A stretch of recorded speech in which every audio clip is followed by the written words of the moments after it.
Today we're tackling something pretty universal, I think. Shopping. Absolutely. And we're using a YouTube transcript as our starting point. It's Chat between two people, Michael and Julia, about a shopping trip Julia went on recently. Yeah, and look, even if you're not here specifically for like English vocab today, their conversation is really interesting. How so? Well, it just really gets into the nitty-gritty of buying things now, the frustrations, but also the conveniences. That whole dance between actual stores and clicking buy now online. Okay, I see. So we're kind of unpacking those common experiences. Exactly. So this transcript, it focuses on Julia trying to find a dress, right? Yeah. For her cousin's wedding. That's the one. And it starts off with, well, a very classic scenario. A trip to the mall. Ah, the mall trip. Let me guess. Crowds. You got it. The first thing mentioned is the store being absolutely packed with people. Ugh, been there. Right. And think about that. Even though it can be overwhelming, people are still going, aren't they? There's still something about that physical retail thing. True. But then comes the next hurdle she faced. The waiting. She had to wait in line for ages just to try the dress on. Oh, that's rough.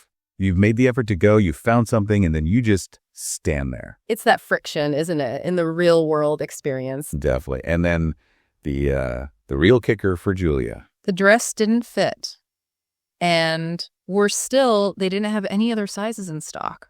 Oof, so close. That feeling is the worst. It really is. It's more than just, like, inconvenient. It's that moment your hope just deflates. Yeah. And the transcript uses the word frustrating, that feeling of being annoyed, upset. Makes sense. It really taps into what we expect as shoppers now, doesn't it? We want things to be efficient. We want choice.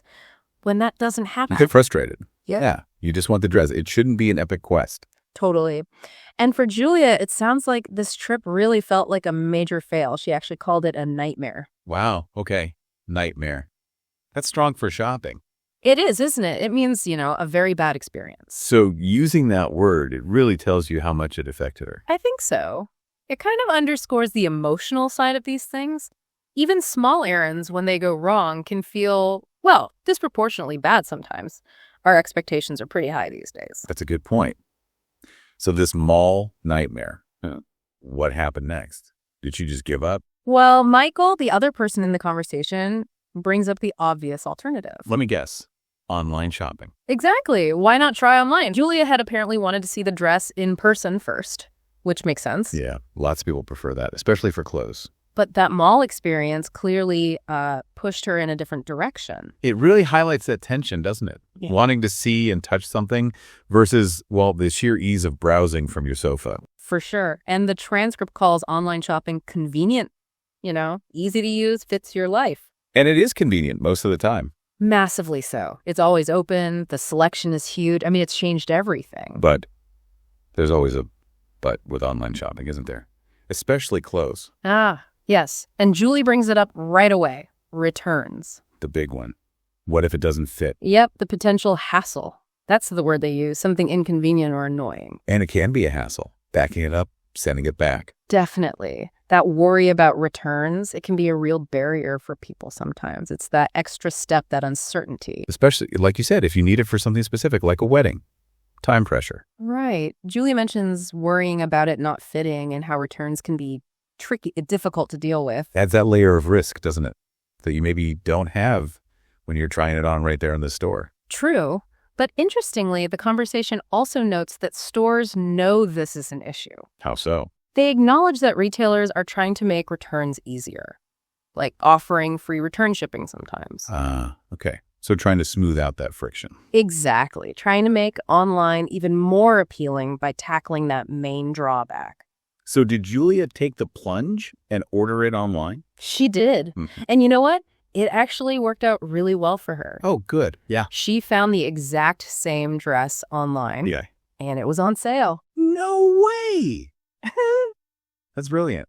Talk about a silver lining after the mall disaster. Right. It's like her shopping story got redeemed. She mentions wanting to get it sorted out without more drama. Yeah, good words. Sorted out, just fixed, resolved. Mm-hmm.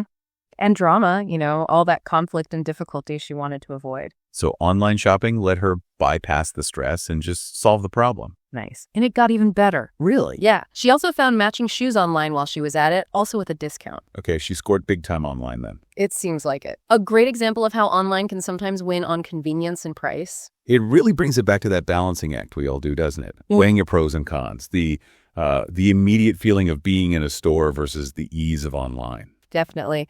This whole conversation, based on the transcript, it just maps out that negotiation really well. And those phrases they used paint such a clear picture. They do.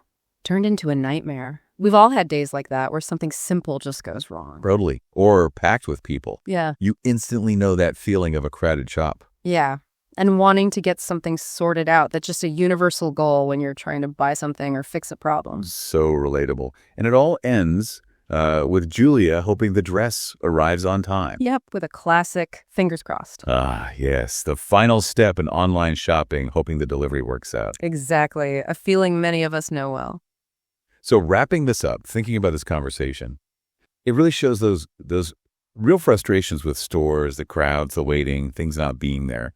But also, the massive convenience of online, the potential savings, balanced against that worry about returns, the hassle factor. It feels like we're all still figuring out that balance, really. What works best for what situation? I think that's right. It's an evolving landscape, and we're all just navigating it. Okay, so here's something for you, the listener, to think about. Cast your mind back to your last few shopping experiences. Were they online?